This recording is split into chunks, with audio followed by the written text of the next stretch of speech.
And now, another edition of Tony Tolato on Sci-Fi Talk. Kind of like Samwise Gamgee from Lord of the Rings, the character I played. Remember him? But I remember an oldie but a goodie, folks. Julian Sands is a creepy man. Who is your master, Padawan? Someone I killed, perhaps? Wow. Hey, that's great. Appreciate it, I do. Yeah.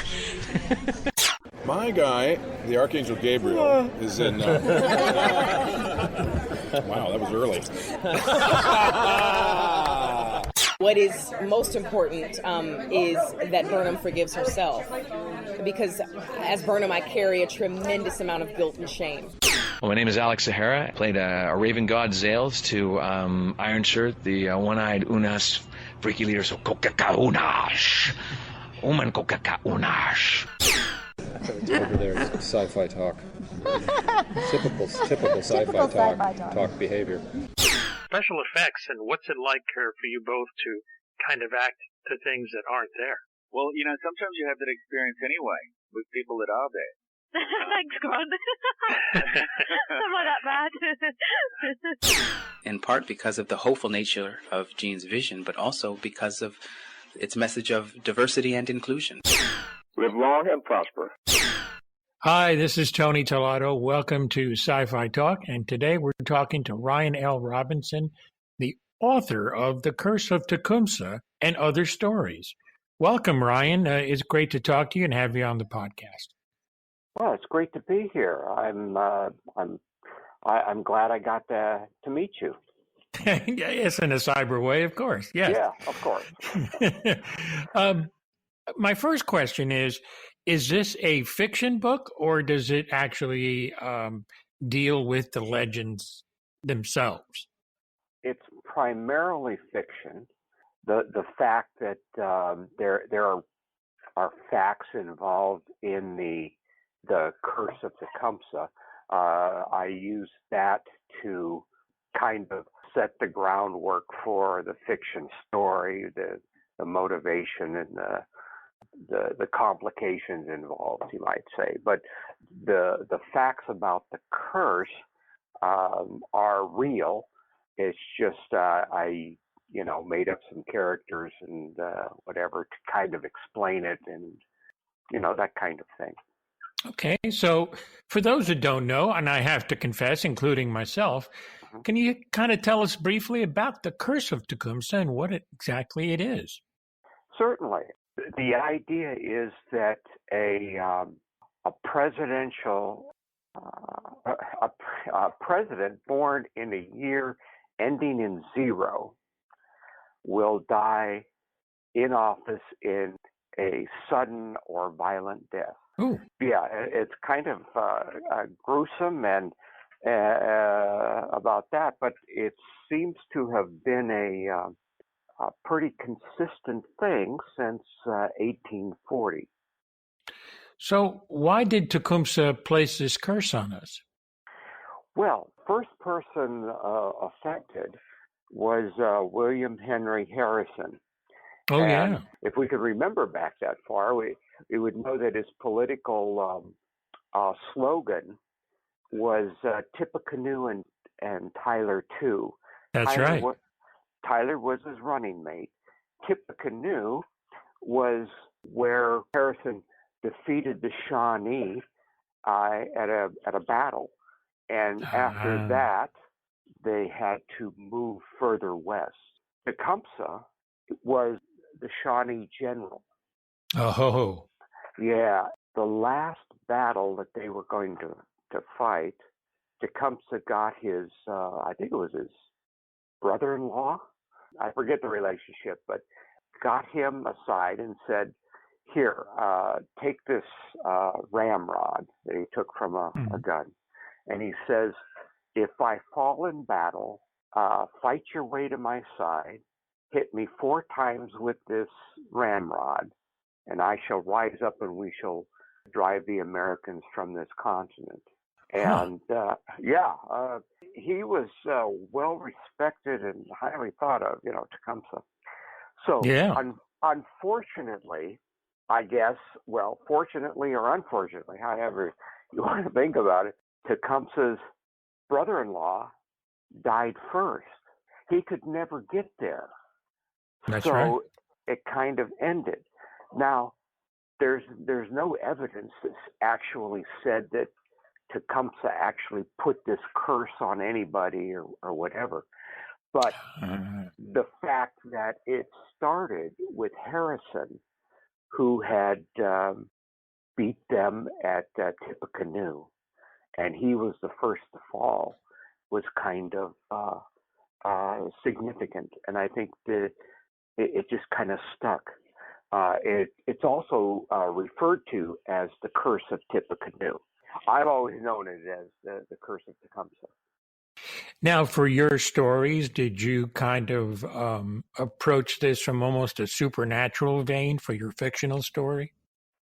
Well, I kind of got into a character who has been running for president, and so I kind of use that as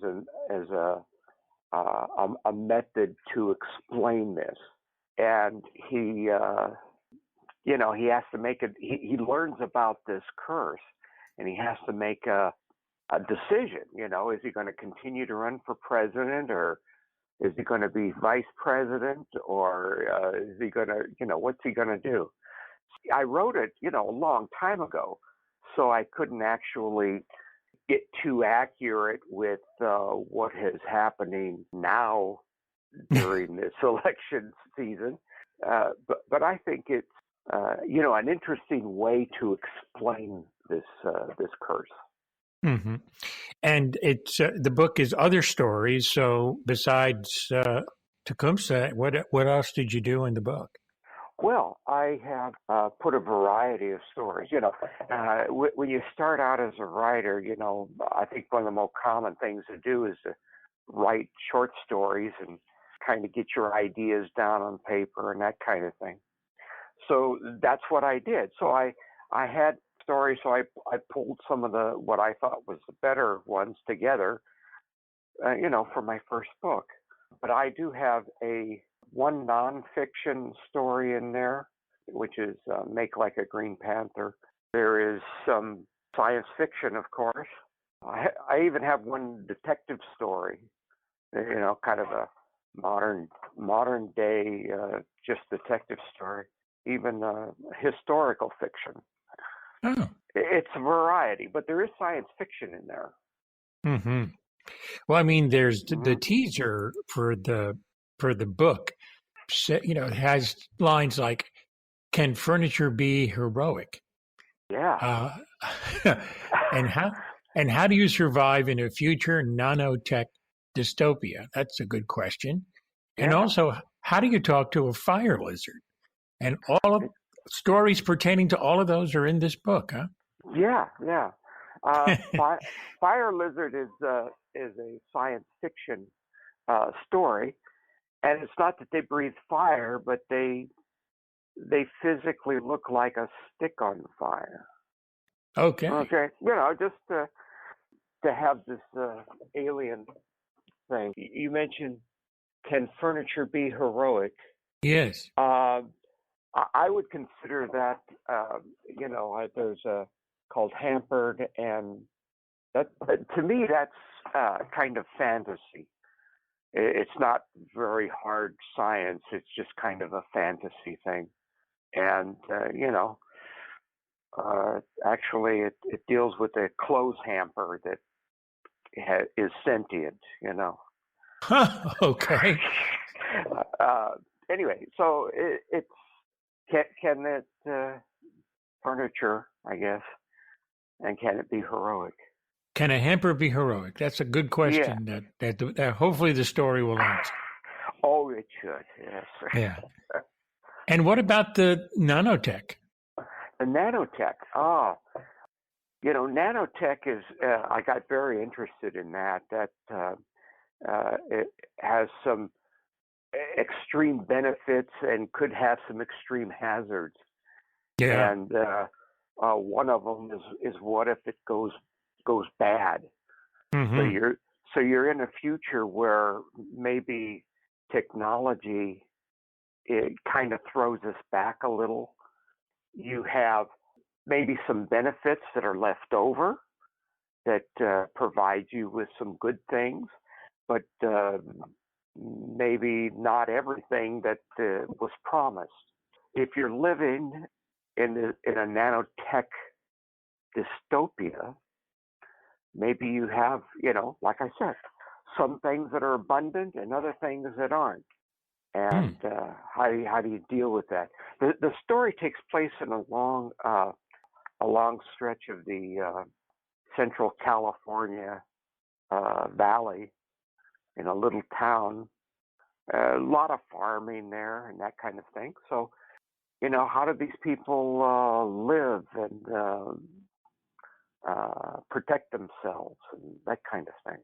All right, why don't we take a short break? We're talking to Ryan L. Robinson about his book, really a collection of short stories called The Curse of Tecumseh and Other Stories. We'll be right back. Hi, this is Alan Ruck, and you're listening to Sci-Fi Talk, and I am an itinerant Caucasian theater worker.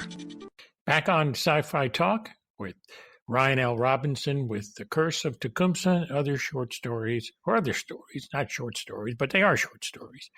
When you're writing a short story, I guess you have to have a different mindset compared to writing a longer form. Is that pretty accurate? I would think so, yes. A short story, you have to convey, some kind of idea, and pretty much, I guess, when you're writing a novel, you can address several ideas and have different characters going through different processes and having different kinds of problems.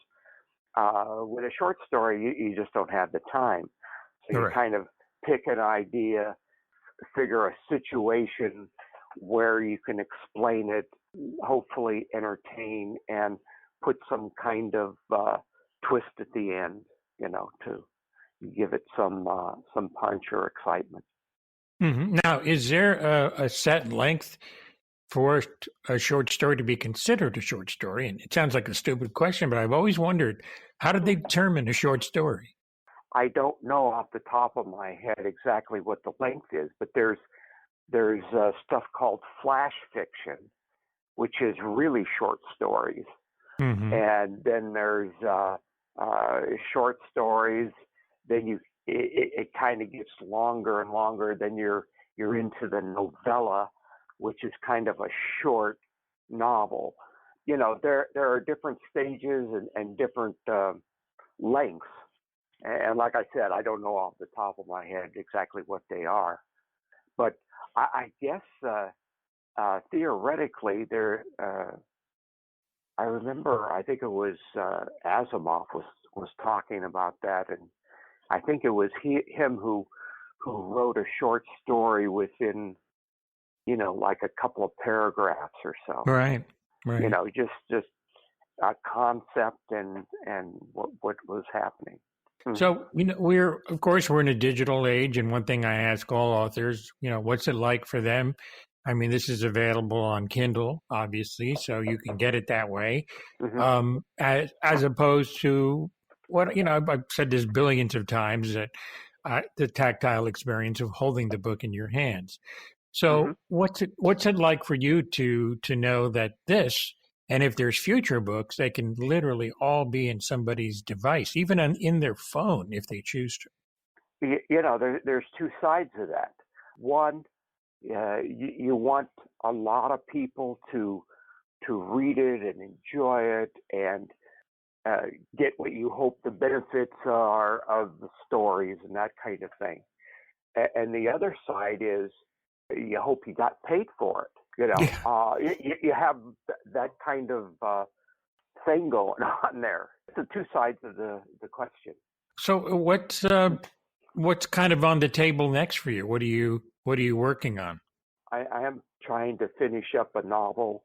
I guess I classify as space opera.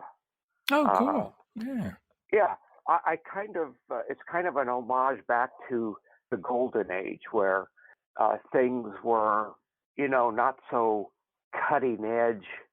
I don't know if I can really describe it. It's a little simpler, a little more naive, but I do like the hard science, so I'm trying to make it reasonable. But if you look at it, it may not hold up like the more modern stuff. Kind of like maybe Buck Rogers or Flash Gordon, which didn't take a lot to kind of get into, but still was entertaining. Yeah, maybe a little more advanced. A little more than that? A little more advanced, but maybe not like, cyberpunk or right. That the real nitty-gritty kind of stuff. But anyway, I hope it's a fun read.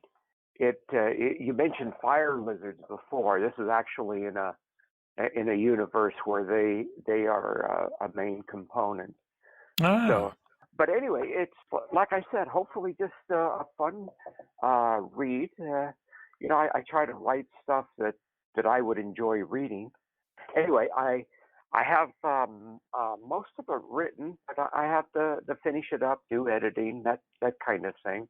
Sure. And, I'm hoping to get it out, before the end of the year. Oh, that's cool. That's cool. So, I mean, does the coronavirus and what we're all going through, does that really affect a writer? I mean, it's kind of a solitary profession, so until you have to interact with people, of course. But doing the job, it's really you and and your keyboard and that's and maybe your outline, but that's pretty much it. So has it really affected you that much as far as how you work? No, not really. The thing is, I'm retired anyway. Oh, that's good. So I've been home. I know I have my daily routines. That it hasn't really affected me that much. I don't think I've met anybody concerning the book. It's all been done via emails and that kind of thing. Sure. So hasn't been a big distraction or anything. Yeah. Right. So the book is called The Curse of Tecumseh and Other Stories. It's available, Amazon, Barnes and Noble, pretty much name it. Wherever you get your books these days, you can get it. So it sounds interesting, and I really want to thank you for being on the podcast and talking about it. Well, I thank you for inviting me. This has been fun. And thank you all for listening to Sci-Fi Talk. Once again, The Curse of Tecumseh and Other Stories. Until next time, this is Tony Tillotto. My name is Marlene Forte, and you are listening to Sci-Fi Talk with Tony Escubano.